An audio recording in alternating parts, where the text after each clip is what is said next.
Good morning, class second. How are you? I hope you all keeping safe and well in your home with your mummy, papa, sister, brother, and other family member. After June holiday and after exam, we will start study again. Subject Hindi literature. So now I read chapter number 6, and this chapter name is Hamara Tiranga.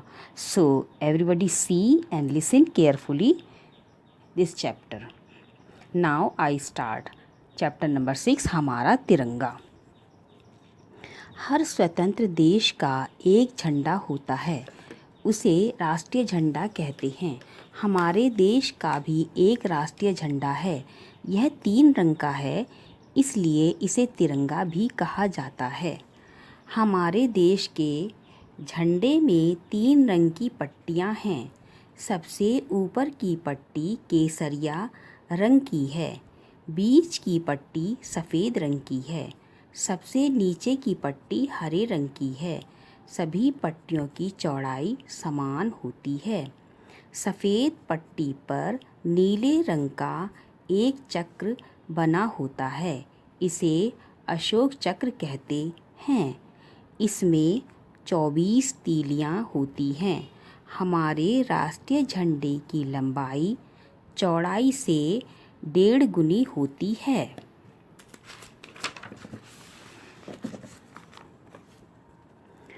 राष्ट्रीय झंडा हमारी स्वतंत्रता और सम्मान का प्रतीक है, इसलिए हमें इसका सम्मान करना चाहिए। राष्ट्रीय झंडे के बारे में कुछ नियम हैं जो इस प्रकार हैं।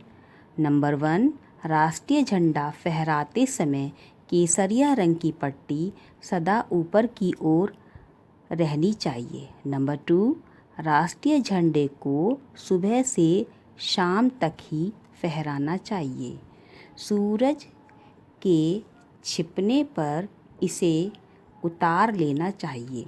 नंबर 3, जब राष्ट्रीय झंडे को फहराया या उतारा जा रहा हो, उस समय सब लोगों को झंडे को सलामी देनी चाहिए। नंबर 4, राष्ट्रीय झंडे को संभाल कर रखना चाहिए।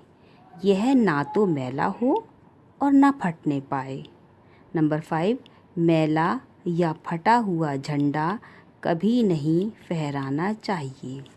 नंबर 6, राष्ट्रीय झंडे का प्रयोग सजावट के कपड़े की तरह कभी नहीं करना चाहिए। नंबर 7, राष्ट्रीय झंडे को डंडे की चोटी पर फहराना चाहिए। राष्ट्रीय शोक के अवसर पर राष्ट्रीय झंडा डंडे के आधे भाग पर फहराया जाता है। 15 अगस्त और 26 जनवरी को आपके स्कूल में भी राष्ट्रीय झंडा फहराया जाता है। उस समय आपको इन नियमों का पालन करना चाहिए।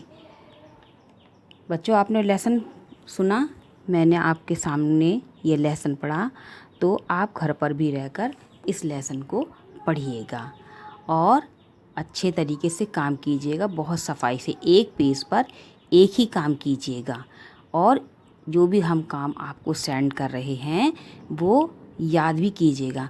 बच्चों, मुझे एक बात कहते हुए बड़ा दुख हो रहा है कि सभी बच्चों ने एग्ज़ाम नहीं दिए। स्टार्टिंग में सभी बच्चों ने इंटरेस्ट लिया ऑनलाइन पढ़ाई पर, फिर बाद में धीरे धीरे सब ने कम कर दिया।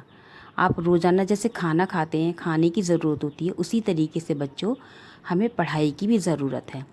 तो आगे आप सभी लोग, जितने भी बच्चे हैं क्लास सेकंड के, सभी लोग रोज़ पढ़ाई कीजिए। अपने मम्मी पापा को कहिए कि हमें पढ़ना है, हमें आगे की क्लास में जाना है। इसलिए ध्यान रखिए कि सभी बच्चे, ये मेरी आपसे रिक्वेस्ट है कि सभी बच्चे अपना काम करें, बहुत सफाई से करें, याद करें और आने वाले एग्ज़ाम में सभी बच्चे अपना अपना एग्ज़ाम दें। Thank you.